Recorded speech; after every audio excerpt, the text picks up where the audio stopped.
everyone. We will start in about a minute. Let's give some time for people to join.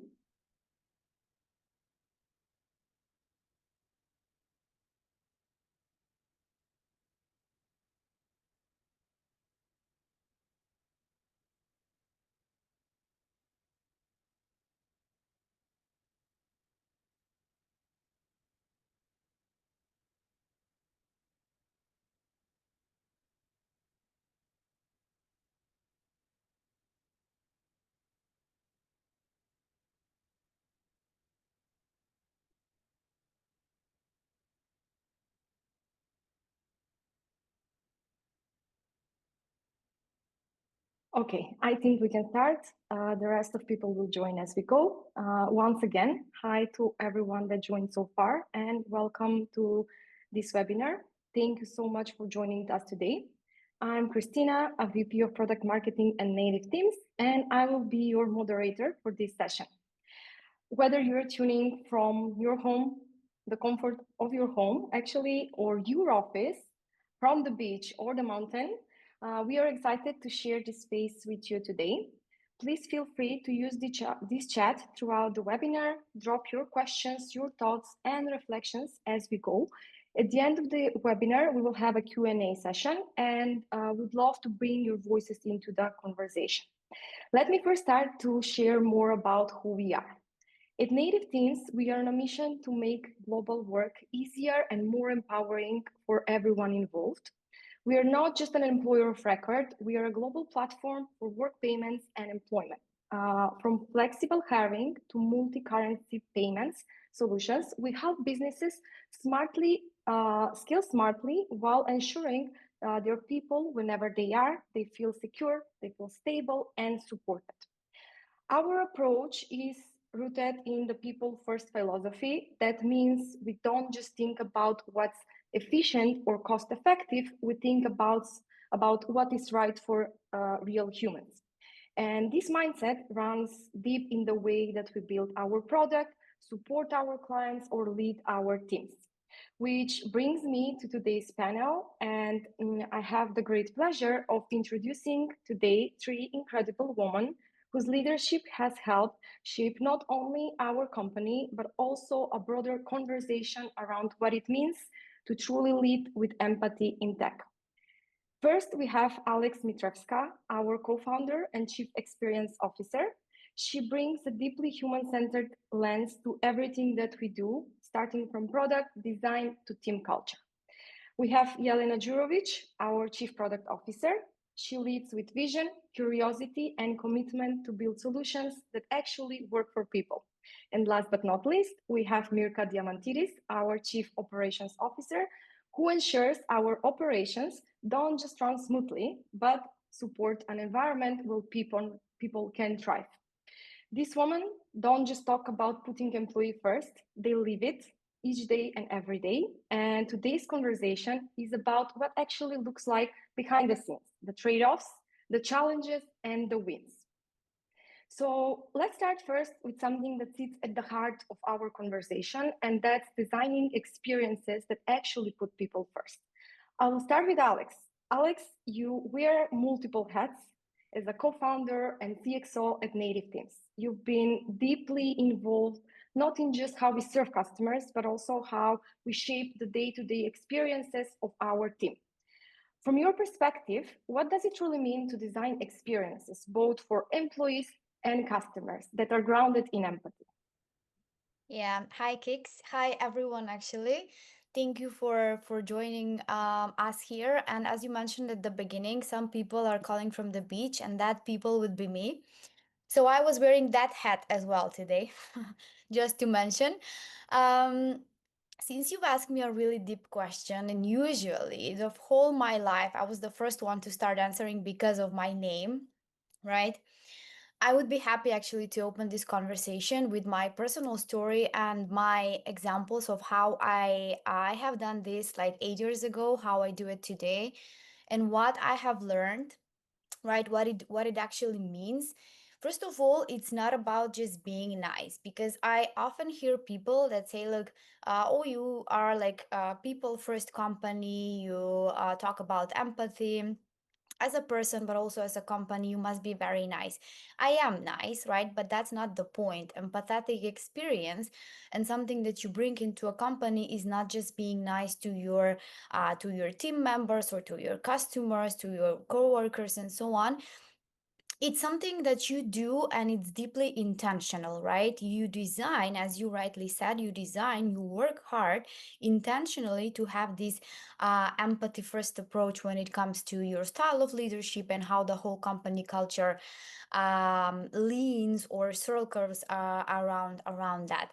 So I would say that's actually a tool that you can use to bridge gaps between what people need and what a system can deliver, right? But you always have to treat those people not just as data points, because yes, we get our data from their usage and so on, but they're human at its core as a first thing, right? And as soon as a leader or as a company remembers the fact that we're all human beings, whoever builds this, and whether like we build, I don't know, environments of work, or we'll build products, or we build services, and so on and so on, we have to remember that we're building it for real people, right? Well, nowadays you can you can say you can totally like confront me of that one, but basically at the core of it, we build this for real people, and those people are actually real human beings, complex human beings, right? Full human beings. When I say full human beings, we're really complex, we're really dynamic, we have different needs, we carry different invisible burdens, and we have different motivations. So when you realize all of these and then you put it into practice, and whatever you're building, as I said, whether that's like your work environment, your product, your service, whatever you do, have this in mind that you're building it for someone like you, right? And we are very complex, and we are led by emotions, we are led by feelings, and so on. And um whoever comes to my webinars, commonly I always say, people remember how you make them feel. And that's true for everything that I just mentioned. When they use a product, they will remember how it made them feel. When you talk to them, they remember how they feel. And most likely our viewers here will remember this webinar by the way we made them feel with whatever we said here, right? That's the thing that they're going to remember, not my hair, or not whatever we've provided as materials and so on. I can have multiple examples. So just to go a little bit deeper into that, because you've asked me, I thought I can answer into different segments, because you've mentioned that I take care about the experiences in our companies, and I would like explain it two ways, for employees and for customers, because it could be slightly different, right? For employees, what I have seen in these 8 years, employees want to be seen, they want to be heard, and they want to be valued, right? Those are the three important things that you need to deliver and experience whenever they come to work, and create that safe place where they're feeling in a certain way. You have to listen to them before you act, right? That's a very difficult skill, but listening is actually something that people value. And when I say employees, I mean people, right? We all have to acknowledge that we're talking about people here. Whether we categorize them as employees or customers, those are people. Then you have to design something for them, whether that's like their onboarding or their day-to-day work processes or their performance reviews. You have to design them with respect, so they feel that they're actually valued in the workspace or where they work. Whatever process you design for them, it has to be respectful. And the last thing I would say, which is connected to feeling valued, as of the three things that I've mentioned, you have to support them as they are as a whole person. So what I mean is that you don't support them with just resolving their tasks on daily basis. That's easier than supporting them as a whole person. What I mean here is that you have to understand their necessities outside of work. What do they enjoy? What do they struggle? What are their invisible burdens and so on? And you have to support them as a whole person, right? Not just as somebody who does work for you, and you support them with finishing whatever they have to finish throughout the day. Then for the customers, and I'll keep it short. For the customers, empathy, what I think here means is that you have to look at them beyond transactions and beyond resolving problems for them, right? Because they're real problems. You have to put them in context again, because they're complex human beings. They have certain behaviors, and you have to understand why they behave that way, right? Because sometimes they can be confused or annoyed or happy, and you have to think, especially in the customer facing roles, but this is like overall, you have to think, why do they are behaving this way? How can I help them resolve this, and so on, and put yourself in their shoes a little bit as well, just so you understand what you could have done better or different if you were in the same situation. Of course, you have to reduce friction. I mean, that's something that goes without say, but also you have to make sure that you're making process that is intuitive enough that won't actually create that friction. Imagine that you're creating something for yourself, for someone like yourself. It has to be easy. You have to do it with respect. Making it easy and making it respectful for them, it means that you actually care, and here is the empathy segment that we're trying to build. And the last thing that I would mention here is that you have to make sure that you acknowledge the moments that matter to them. And this is a little bit connecting with them to a design touch points that will happen through the user journey, but are moments that matter to them. And there you are actually showing the empathy with the most powerful way of doing it, because you also connect on a personal level with their user journey, with whatever you build here. It could be, as I said, a product or a service, or the whole experience that they have with you as their employer.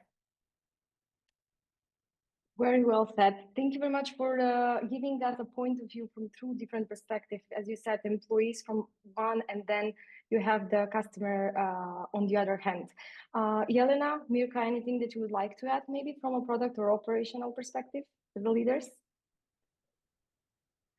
Well, yeah, this part which Alex was elaborating on, creating and designing experiences, it's really interconnected with the product part. So yeah, I can just double down on that, how it is important actually to take all of that in consideration, how we are always trying to think about also our colleagues in customer support, and how our actions are in a way consequences what they have to do. So also this part includes a lot of empathy that has to be in place, because we have to make sure that whatever we do, it doesn't make some kind of bottlenecks or any kind of excess work or anything which is not, as she said, treating them with dignity, or in a way expecting some unexpected things. So this is a point of overlapping of our roles and functions. Yeah. Also, from my side, if I can add to what Alex was talking about, um, designing experience and operational processes also is highly connected, the same way Jelena was explaining, because how something feels to employees or customers or people, as Alex defined it, is often the result of how well it's designed behind the scenes, right? So, for example, um, if you want the onboarding for the clients to feel smooth and welcoming, you can't leave it to chance, right? You need to actually set up a proper operational flow and check all those boxes: the tools, the timing, the communication, the contacts that the clients will experience. It has to be all intentional when it comes to build an experience for the clients. And the same goes for everything else. Every touch point is part of the experience. And when it comes to the operations, you really need to ask, the questions like, what is the journey? How we can remove the complexity without losing the human touch, right? What is the, like, where the good experience starts and where it ends, and how we can um, strengthen it by embedding the empathy, right? So that's how you can build not just the moments, but also the momentum in this aspect. Thank you, Thank ladies. you. I believe now we can shift the gears a bit and talk about the product, because putting people first doesn't stop at the company culture. It's important in what we actually build and ship. So, Jelena, I'm going now to you. As a CPO, you're constantly navigating the intersections of the user needs, of the business goals, and the internal dynamics of your team as well. So, how do you ensure that your product decisions reflect a people-first mindset, especially when those priorities sometimes pull into different directions? Thank you, Kristina, for the question. And in general, I wanted to start with this. I mean, all of our roles are kind of managing from the outside scene one unique flow of the customer. On the other hand, all of us inside are managing it, and we are all people. So it is this people first. It's not a buzzword for me. It is actually everything that we do, and it's how we manage to do it inside and how somebody is perceiving it outside.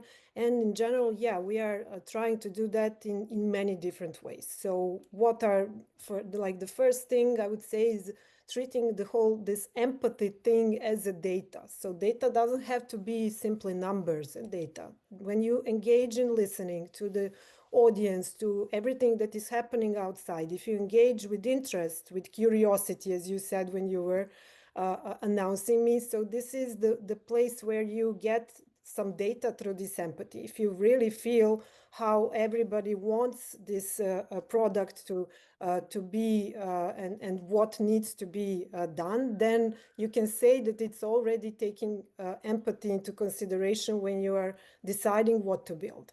Then on the other hand, when doing something in a product perspective, it consists a big team. So there are many people involved in that, and there are some known methodologies and frameworks that are in place. So the structure, it's really important to some extent.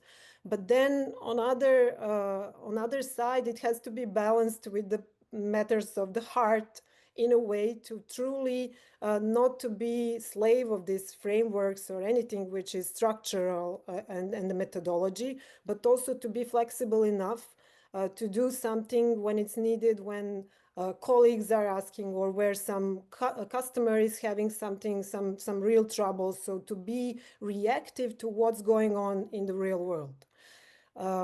Also, what I consider as a moment where we definitely do include empathy is also trying to be inclusive in how we build products. So this is something which is built in the beginnings, the very beginnings of the native teams, where the whole offering was actually targeting some edge cases, some people who are not the mainstream. So those were freelancers, those were some companies with unique needs. So we are really, really trying to go and find these edge cases and to cater to them, to really let everybody and as many people, as many verticals and some specific target groups to include in this market that we're in, and this global economy and every possibility that is out there for all of them. So that is also one angle of looking at it, which is also very good for our business. So if we look at it that way, this is actually where we build our competitive advantages. So when we want to be somewhere really good, we are really trying to pay attention to some niche markets.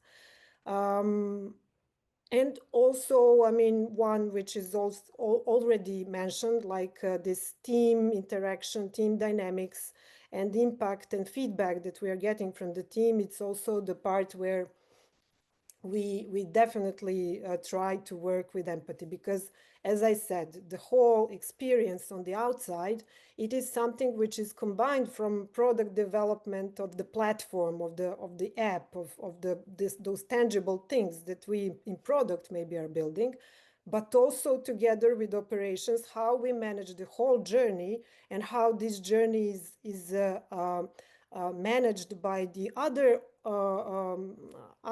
teams and other roles which are in the company, which are not product, which are operational.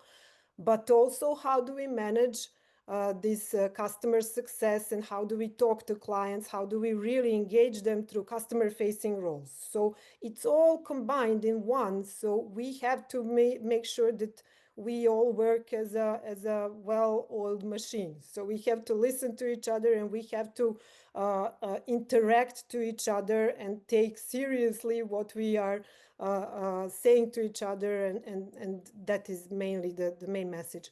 What I wanted also to share is that this called people first. So we are, as we said, building with people, but we are also building everything so for the people, but not, this is not just a word. So we are not just spotting some opportunities out there. Right now, for example, we are really building something exactly with the customers. So we are engaged in a co-creation process, which is exactly that. So it's not we are building something and then through iterations we are showing what we build and getting feedback. It's not that. It's just, it's really other way around, where we are taking all the inputs. We are really considering the needs, looking what is needed to be done and why. We are really digging into all of these reasons, because knowing the why is general what keeps the company anchored to the same goal, to the one direction. So I think we are somewhere there, and this with the people, for the people, we are generally nothing can be done without this empathy. As Alex said, it's not just softness, it's not just being nice and being polite, being like kind, which is definitely part of it. But on the other side, leadership and empathy in the same word means that leadership, it means that work has to be done.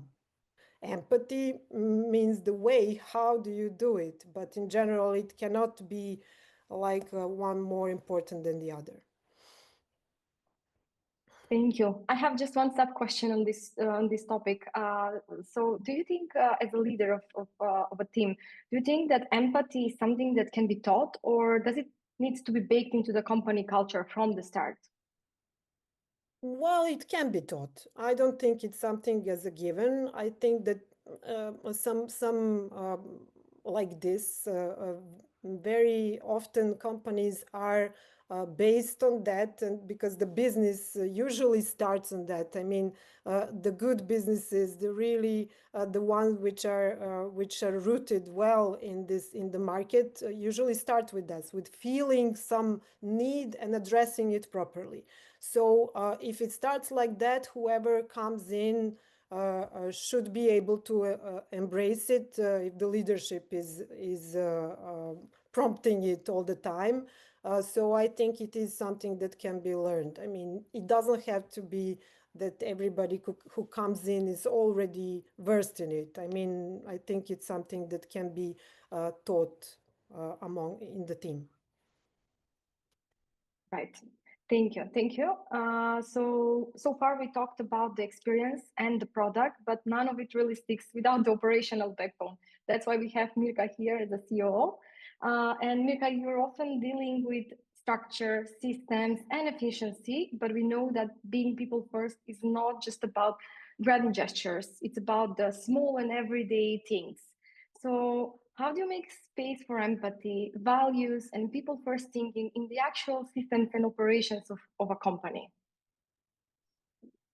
Thank you, Kristina. Actually, that's a very good question, since indeed operations do get often stereotyped as being all about structure, about efficiency, about numbers and scalability, right?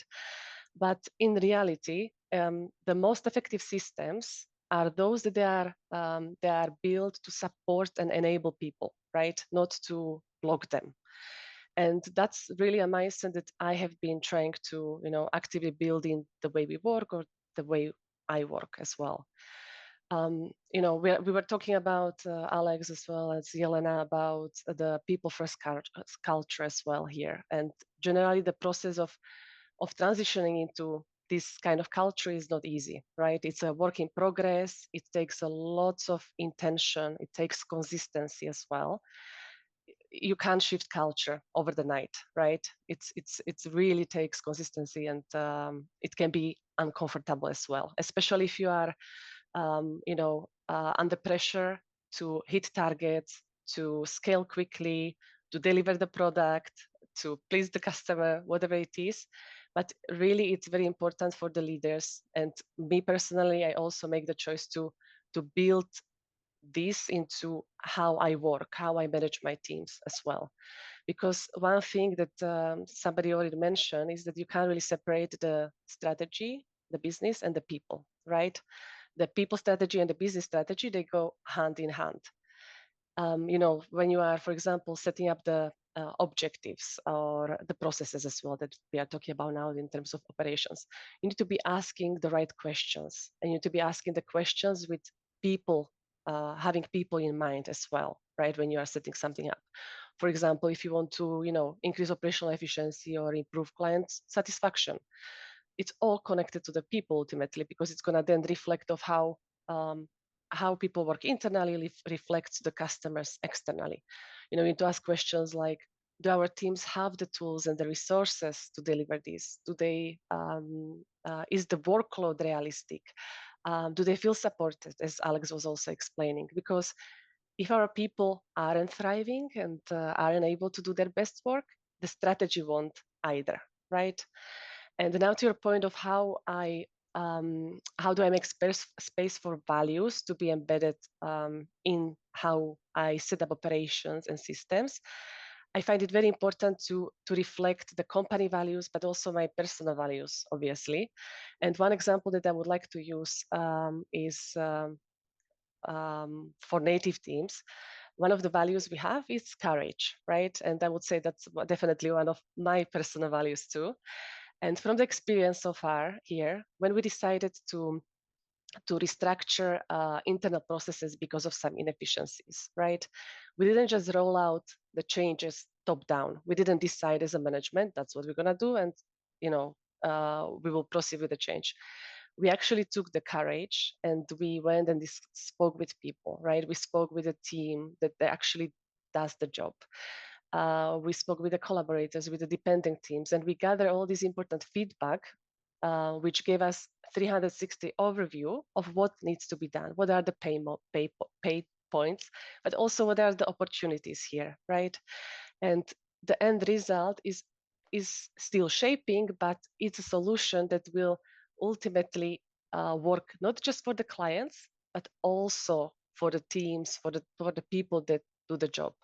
And I find it, okay, this is one example of embedding the values, but I find it very important that we all as leaders are intentional about this. We need to think, we need to put people first, because whether, yes, that's customers, everybody puts customer first, but you really need to put your team first, because they need to deliver, obviously, the strategy.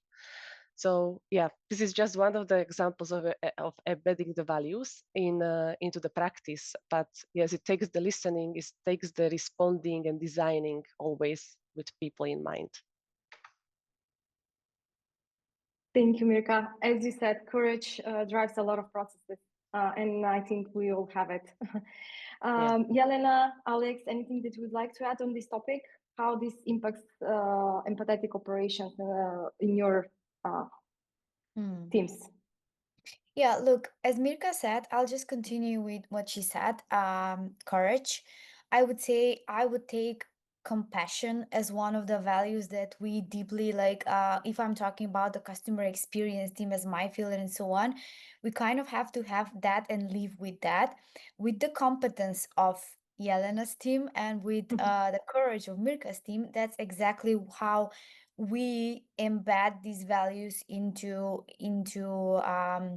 our day-to-day work, I would say, and make a whole experience out of it. So, but we have to be intentional, right? I know Jelena said it, Mika said it. I just want to stress it out a little bit that nothing happens overnight. Yes, some people are born with a little bit more skills than the others, but everyone can learn if the leadership is intentional in the way they want to shape the culture. Because the culture doesn't happen; the culture is created, right? It might happen when you are people, you're a company of 30 people, then it happens. But whatever you do after that is intentional, is work in progress, and you teach people. So I would say, yeah, I would just add on that point that every team has a value that stands out a little bit more, as I mentioned in our cases, but all combined together with what makes the our company, I would say, as somebody now with somebody. I personify the company as a human being, people first, but being in the center of it, being empathy, like being the one value that connects all of those, but intentionally, of course. Exactly. I also agree with you.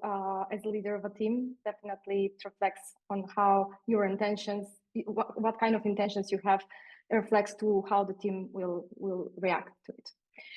Okay, let's take a moment to zoom out a little bit. We talked about the experience with Alex, product with Jelena, and operations, but at the core of all of this is how we live day to day, and the way that we show up as the leaders doesn't just affect one person or just one project.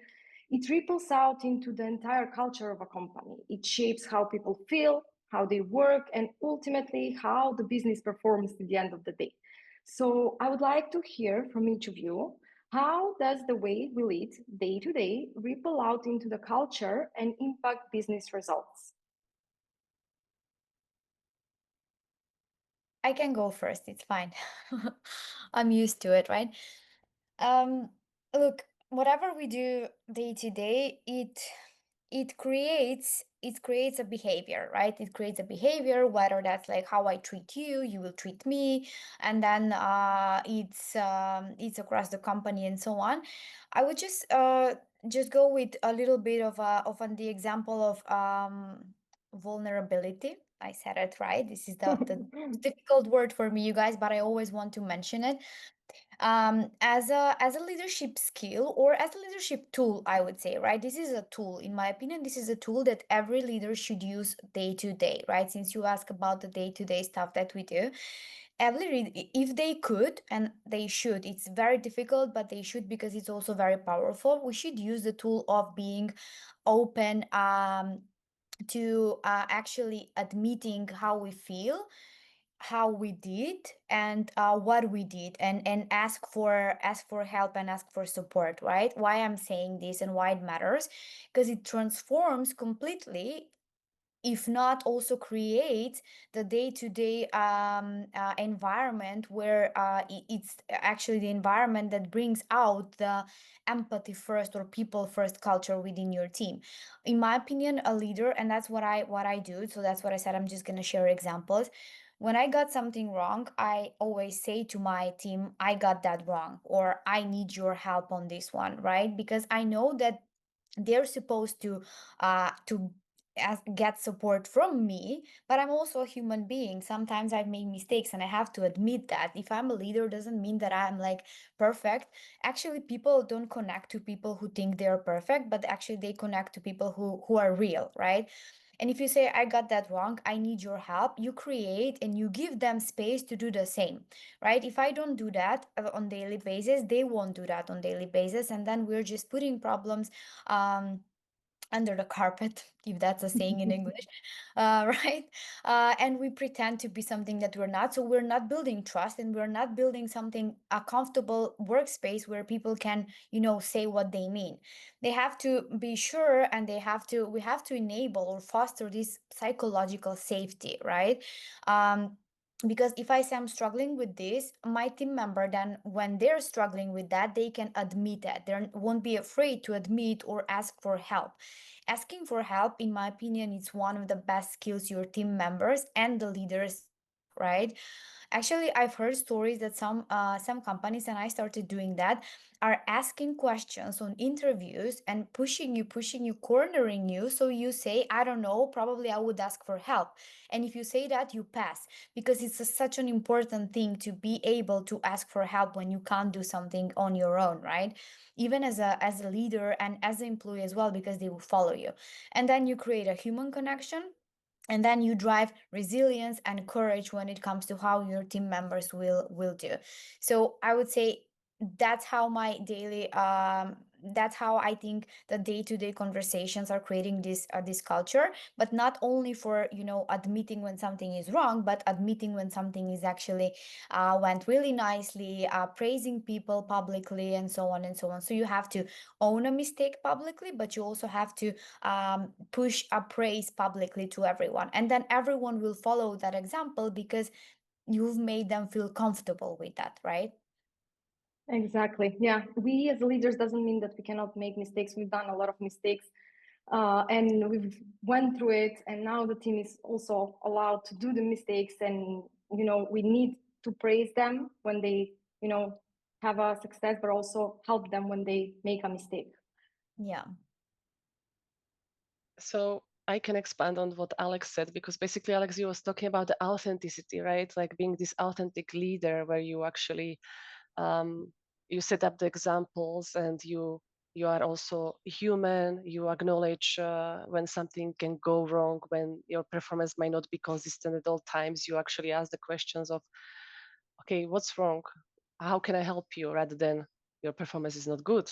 Here is the notice, termination notice, whatever it is.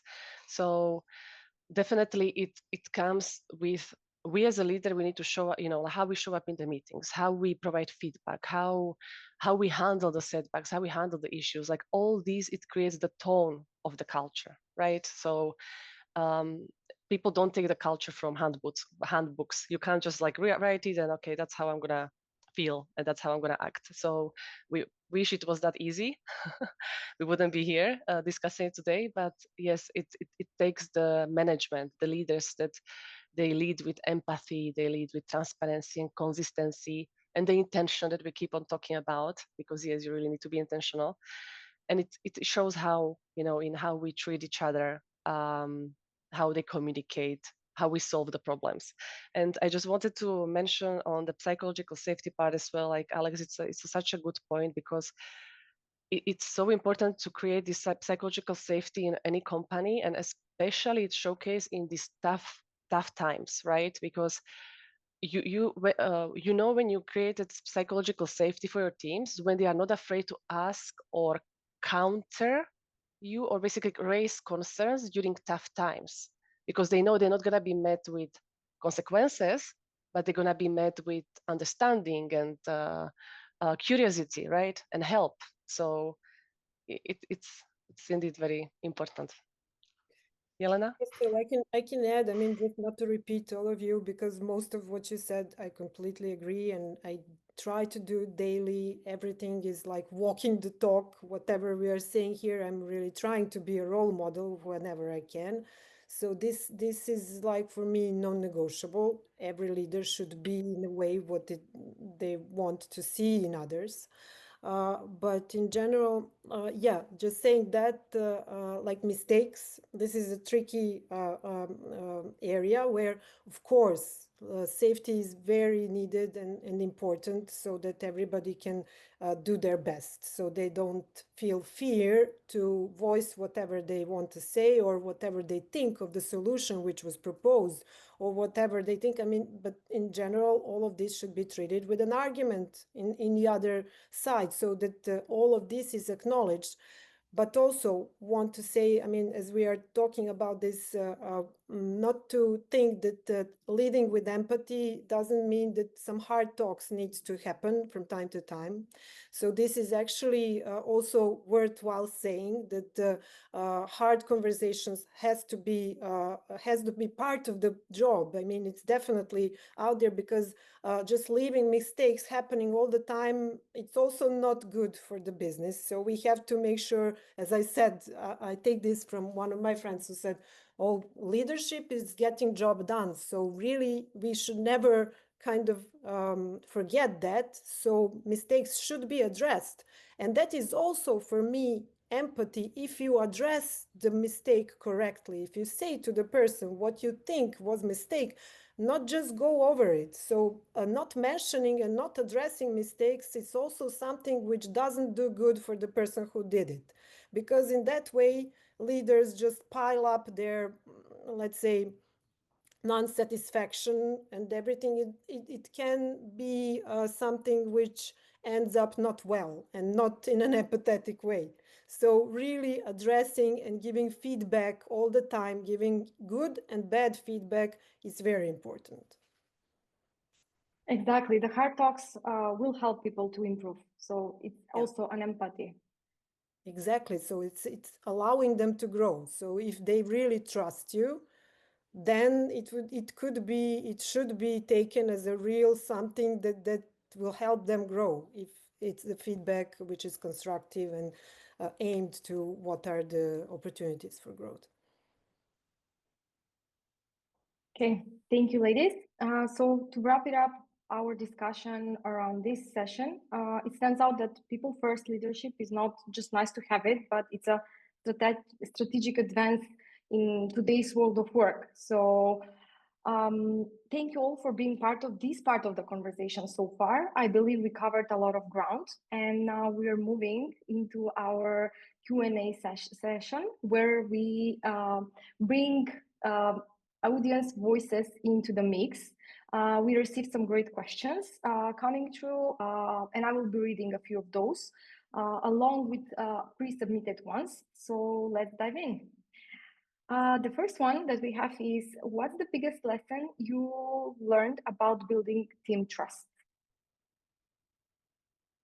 Maybe I can have one, if that's okay. I already mentioned this trust. Sure. Yeah, just to lean on the conversation about values and all that was mentioned. So I mean, aside from competence, courage, compassion, and what we said, I also want to mention consistency. And this is the one which I think and which I take as main of my traits to build this trust in teams, because working with innovation is very hard sometimes. I mean, spark of innovation, an idea may seem very appealing, and that's why working in product can seem something very, very flashy and like light, and so something very rewarding. It is, but in general, working with innovation, it's very apart from the initial spark, it's also very unstructured, very uncertain. There are many places where teams and people may give up because it seems like there are barriers which cannot be overcome.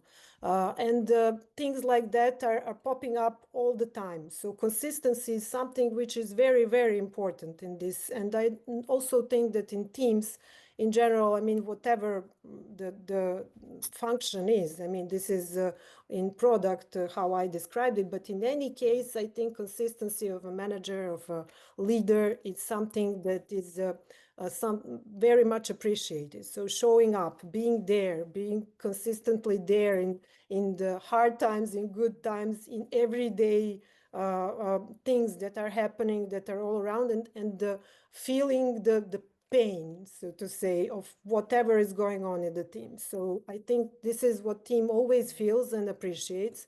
So that is one thing.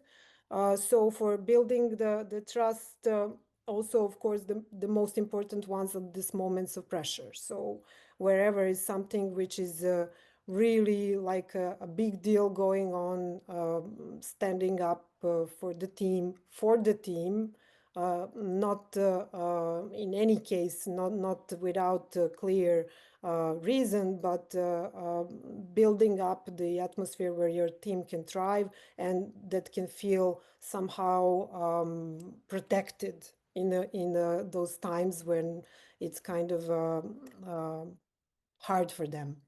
I think those are the main ones, how the trust is built. Thank you, Jelena.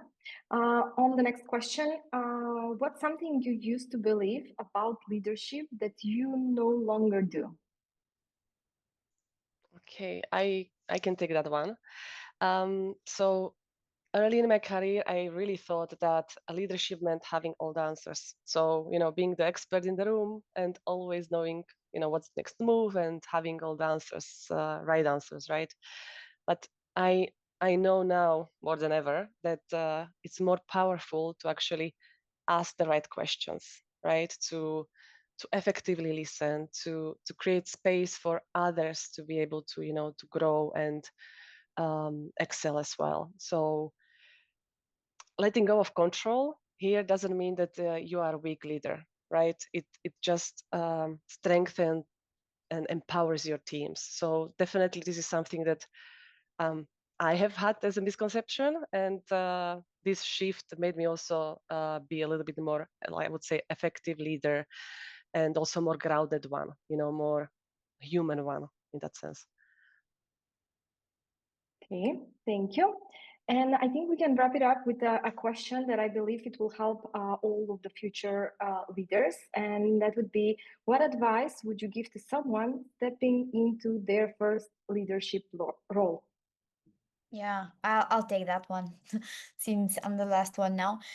Look, one thing that I would give here, and it complements with a little bit what Mirka said. First of all, understand if you are a leader material or not, right? Because I've seen people making these mistakes when you think you're a good performer, or I've done a couple of mistakes like that. When I see good performers, the next step would be to be good leaders, but that's totally wrong, right? We have two different equally important things: individual contributors and team leads, and they're equally important, but they're so different.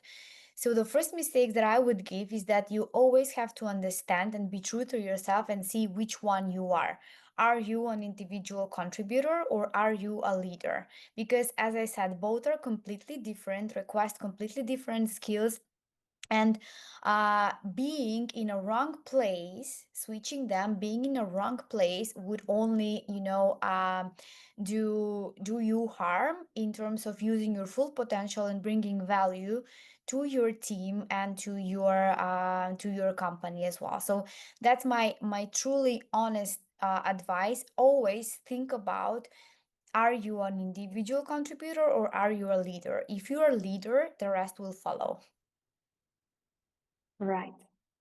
Good. This is a good advice for everyone stepping into the leadership role. Well, thank you very much for being here with us today. It's been such a meaningful conversation, and I hope everyone that attended this webinar is walking away with new insights, inspiration, and maybe a few ideas that you will bring back to your own teams. A huge thank you to our panelists, Alex, Jelena, and Mirka, for sharing your stories, your leadership, and your honesty. And if today's conversation resonated with you, we would love to stay connected. So follow us on LinkedIn and Native Teams. We also have more webinars coming soon, so stay tuned. And until the next time, take care, lead with empathy, and keep putting people first. Same. Thank you. Thank you. Bye bye. Bye bye. Bye.